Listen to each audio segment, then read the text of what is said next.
Sejarah awal Pulau Jawa seolah terbungkus oleh misteri, karena sama sekali tidak diketahui keberadaannya oleh dunia sampai pulau ini dikunjungi oleh peziarah dari Cina, yakni Fahian pada tahun 412 Masehi.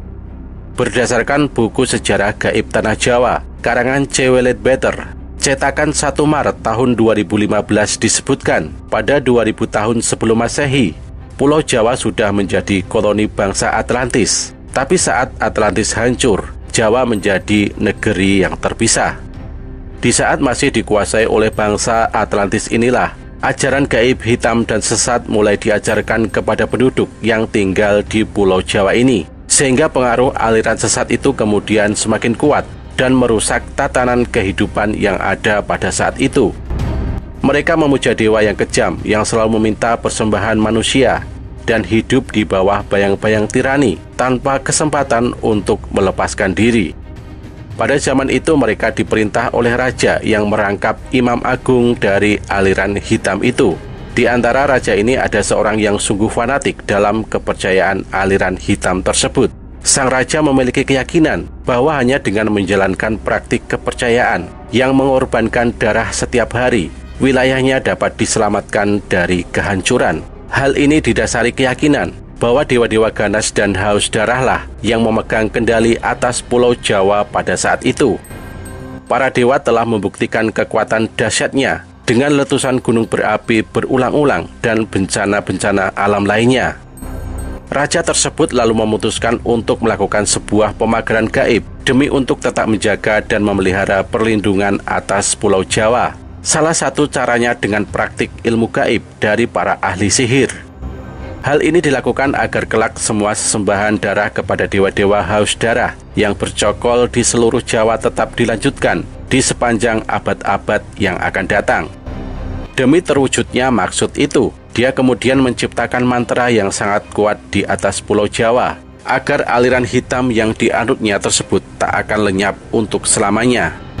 Efek dari hal itu masih dapat dilihat baik secara nyata maupun astral, dalam bentuk awan gelap yang besar melayang-layang di atas Pulau Jawa.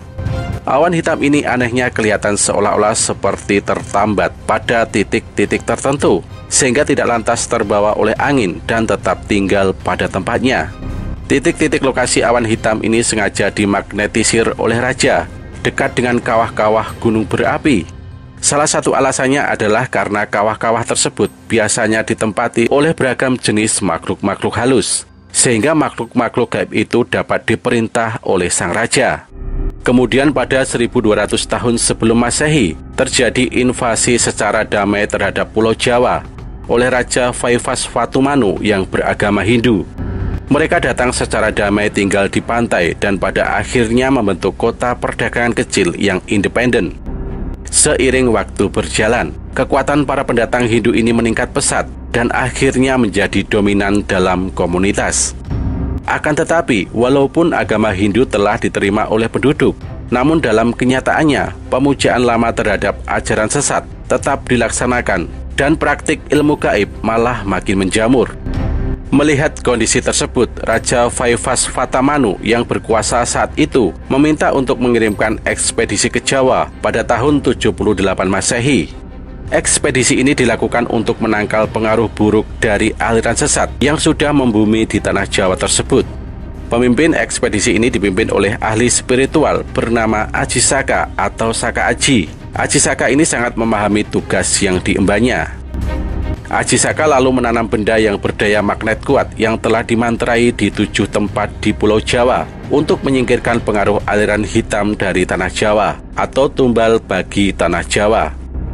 Untuk tempat menguburkan tumbal atau jimatnya yang paling penting dan kuat, Aji Saka memilih perbukitan yang mengarah ke Sungai Progo, tempat yang sangat dekat dengan titik Pulau Jawa.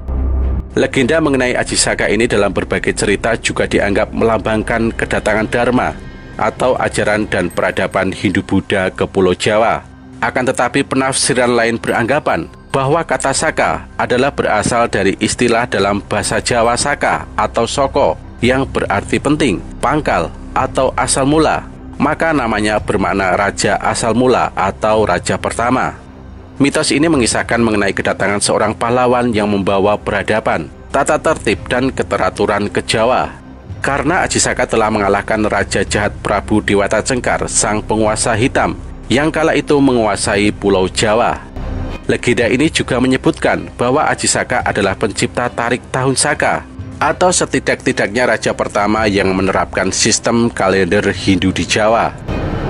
Tumbal Aji Saka untuk menangkal kekuatan hitam pun bertahan hingga beratus-ratus tahun kemudian, hingga sampai pada keadaan di mana jin kembali berkuasa, hujan darah di mana-mana, bencana merajalela. Pada masa ini berkembanglah beberapa aliran ilmu gaib di Pulau Jawa, di antaranya adalah kejawen, klenik, dan kebatinan. Lalu pada awal abad ke-13 datanglah Syekh Subakir, seorang ulama yang dikirim Kesultanan Turki Utsmaniyah ke Tanah Jawa. Syekh Subakir adalah seorang ulama besar yang dikirim untuk menumbali Tanah Jawa dari pengaruh negatif makhluk halus saat awal penyebaran ajaran Islam di Nusantara. Karena Syekh Subakir mengetahui kondisi Pulau Jawa banyak dipengaruhi unsur gaib yang sangat mengganggu. Lalu Syekh Subakir membawa batu hitam dari Arab yang telah dirajah. Kemudian dengan karomah yang dimilikinya, batu hitam dengan nama Rajah Aji Kalacakra tersebut dipasang di tengah-tengah Tanah Jawa, yaitu di puncak Gunung Tidar Magelang. Karena Gunung Tidar dipercaya sebagai titik sentral atau pakunya Tanah Jawa. Hasilnya kekuatan gaib yang mengganggu di Pulau Jawa dapat dihalau. Pada masa ini ilmu kebatinan berkembang lagi menjadi beberapa cabang, yaitu ketabiban, kewaskitaan, kesaktian, kanuragan, kekebalan, pengasihan, termasuk juga tenaga dalam. Kemudian sepeninggal Syekh Subakir, pemagaran gaib terhadap pengaruh negatif dilanjutkan oleh para wali songo. Para wali ini mengajarkan ajaran Islam, salah satu di antaranya yang terkenal yaitu Sunan Kalijaga. Ilmu kanuragan tidak bisa dilepaskan dari kehidupan masyarakat Jawa zaman dahulu. Di samping untuk menjaga diri, ilmu kanuragan juga akan meningkatkan derajat seseorang yang memilikinya, hingga nantinya mendapat gelar sebagai jawara. Ada beberapa ajian kanuragan yang sangat terkenal dalam dunia persilatan, baik itu aliran ilmu hitam maupun ilmu putih. Bahkan konon saat ini masih ada orang yang memiliki ilmu-ilmu tersebut dengan berbagai syarat amalan serta pantangan yang harus dijalani. Berikut ajian-ajian ilmu sakti yang akan menjadikan pemiliknya sebagai jawara persilatan. Ajian Waringin Sungsang. Waringin Sungsang merupakan ajian paling hebat dalam dunia persilatan. Ilmu kanuragan ini memiliki efek yang mematikan. Siapapun yang diserang ajian ini akan terserap energi kesaktiannya dan langsung lumpuh hingga akhirnya roboh tidak berdaya. Konon ajian Waringin Sungsang diciptakan oleh Sunan Kalijaga. Diciptakannya Waringin Sungsang, yakni untuk memerangi kejahatan para pendekar zaman dahulu yang menganut aliran ilmu hitam.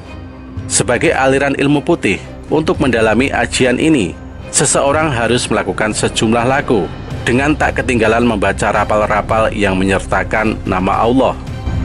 Waringin berarti pohon beringin, sedangkan Sungsang yakni terbalik, di mana akar berada di atas. Waringin Sungsang bermakna kehidupan berasal dari sumbernya yang akan terus hidup. Karena begitu tingginya falsafah yang terkandung dalam ajian Waringin Sungsang ini, maka hanya kepada para pendekar yang sudah menyelesaikan urusan diri sendirilah ilmu ajian ini boleh diwariskan. Ajian Rawarontek. Ilmu Rawarontek termasuk aliran ilmu hitam yang banyak dimiliki jawara Tanah Jawa di kala itu. Mereka menggunakan ajian ini untuk memperoleh hidup kekal. Siapapun yang menimba ilmu Rawarontek dan mencapai kesempurnaan ajian ini, maka ia tak bisa dikalahkan. Tubuhnya yang terluka saat duel bisa dengan sekejap kembali pulih. Tubuhnya yang terputus bisa kembali menyatu. Bahkan konon saat ia mati pun bisa hidup kembali. Ajian Lembu Sekilan.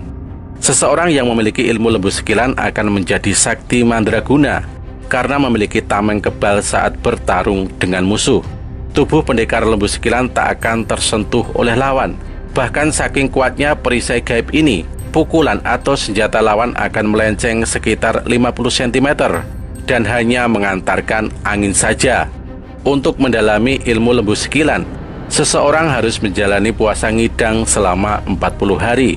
Puasa ngidang yakni puasa yang dimulai pada Kamis Wage dan dilakukan seperti puasa pada umumnya. Yang membedakan hanya dalam hal buka dan sahur. Dalam puasa Kidang, sahur dan buka hanya diperbolehkan makan dedaunan berbumbu garam dan minum menggunakan air kendi. Setelah selesai berpuasa 40 hari, dilanjut dengan puasa ngebleng selama 3 hari 3 malam, serta tidak boleh makan, minum, dan tidur.